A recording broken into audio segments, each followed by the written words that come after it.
Hey everyone, and welcome to my new video series. In this series, I'll be playing a game called Cities in Motion 2. It's a relatively new game, just came out in April this year, and it's developed by Colossal Order Game Studios and published by Paradox Interactive. Now in this game, you are running a public transit company, and your job is to create the most efficient and profitable public transit system in various cities around the world.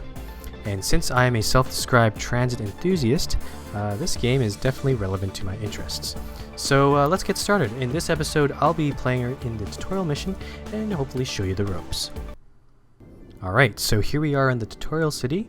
Camera controls are pretty simple. To move around the camera, you just use the W, A, S, and D keys, like this. And if you want to zoom in, you can use the mouse wheel to scroll in. And the detail gets really pretty amazing. You can go all the way down to street level like this. And if you want to rotate your camera, you just click the mouse wheel or your middle mouse button, like this. Now that dinging sound you see is, since we're in the tutorial, that's just the tutorial telling me that I've done all the instructions correctly. And I can move on to the next step. So let's do that.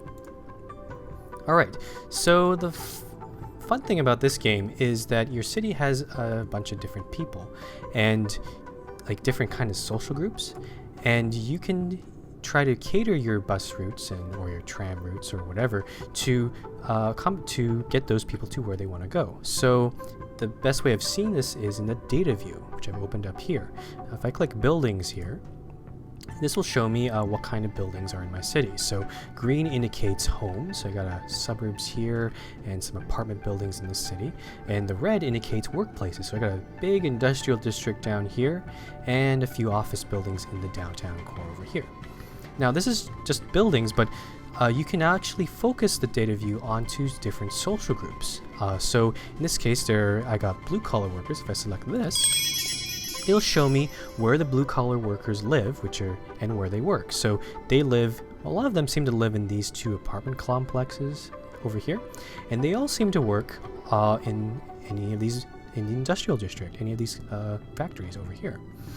So yeah, that's the blue collars. Now, I'm also going to look, you can also switch to different social groups. So the white-collar workers here, we got the suburbs in this corner of the map here, and they every time they go to work, they go across the bridge and into this downtown core, these fancy office buildings here. Now I'm going to keep this on the white collar workers because the next part of the tutorial is actually building a bus route, and I'm going to build the bus route for these white collar workers.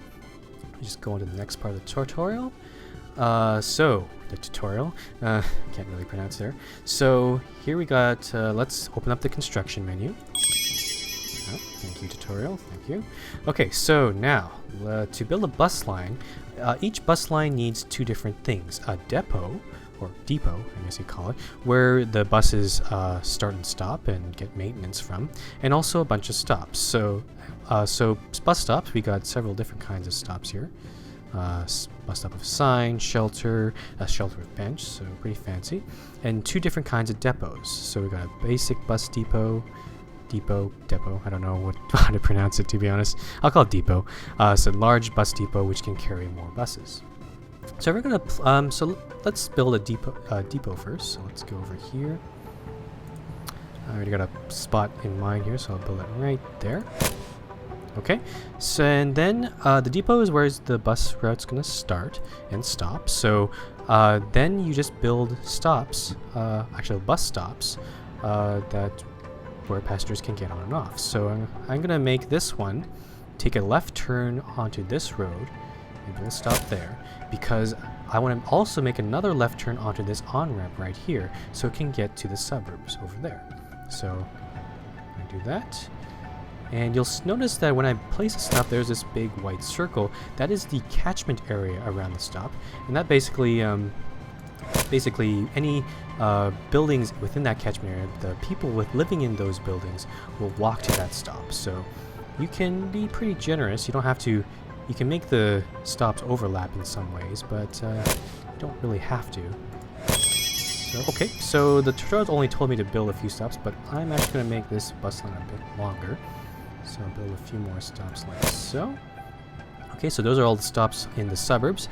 Now the bus is going to go across this bridge here, and then it gets a little interesting.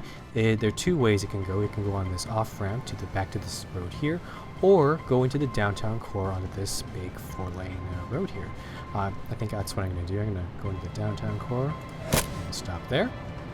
Now the interesting thing is, in this tutorial city, this long road that you see here is actually one way. So unfortunately, it does kind of restrict me on how I can route this or create this bus route. So I'm going to actually just take a right turn and just put a few stops down this one-way street. Okay, I think I'll skip that intersection because I think we already got good coverage. I'll put the next stop over here. And the final stop will be right outside of the boat. There. Okay, so those are all our stops. Now we get to establish our bus line. So let's click next here. Alright, so to establish a new bus line, you go to the transport panel down here, and you click Create New. And then you can add stops to that line. Now every line needs to start from a depot, so you click this depot there, and then now I'll just follow the route as I described before. So I'll take a left turn there, and then the next stop after that will actually be in the suburbs way over here. So if I do this right, you can see there, I click that, it goes across the bridge. Then I'll just quickly go through these stops around the suburb. Looks good. And then the next stop will be back in the downtown core. Crossing the bridge there, going down this street. Take a right turn, and then finally back at the depot. Alright, so we got our lines completed. It's got 14 stops. And now I'm going to build myself some vehicles, because now you can actually run some buses on it. So now let's go over to the depot here. You click Buy Vehicles, and the selection of the buses isn't too great right now, but I suspect that the game will provide more DLC and other expansions later to provide more different kinds of buses. But you can tell that we got 3 different kinds. You got the cheaper 10-seater here, one and a medium-sized bus with 20 seats, a little bit more expensive, and then you got the double-decker, which has 30 seats. In this case, you also got some stats about service quality, but I think I'll go with the big double-decker. And let's see. Oh, and the nice thing about this game is now it actually estimates how many buses you'll probably need on your line to provide the full service. So in this case, it's estimated that I need 4 buses. So I think I'll be a bit more conservative. I'll buy 6 buses. And now, once I got the vehicles, now you'll see there's our bus. Okay, it's not the bus, that's a traffic light. Can I select that bus? There we go. Alright, so now it's just going to wait there and probably make its way up that hill to the next stop there. So while it's doing that, I'm going to go move on to the next part of this tutorial. Oh, I just did that. Oops, I forgot to push next. Alrighty, so that's fine. Oh, there goes the bus. Oh, there's actually another bus coming in behind it. It's not so good. Alright, so now every bus line has a timetable. And how the timetable works, it is actually this big complicated graph thing you see there. And essentially, there are different time periods that you can set. There's weekdays, morning rushes, evening rushes, weekends, nights, and you can change the interval of when the bus how many buses should be running during that time. This interval that you see the arrow pointing to basically tells the depot how often you should launch a new bus. So in this case, the tutorial is telling me you can increase the interval like this, and that means by increasing the interval, your buses will become less frequent, which may or may not be a good thing. Like you'll save costs, but your passengers might get more angry because their buses will be more late.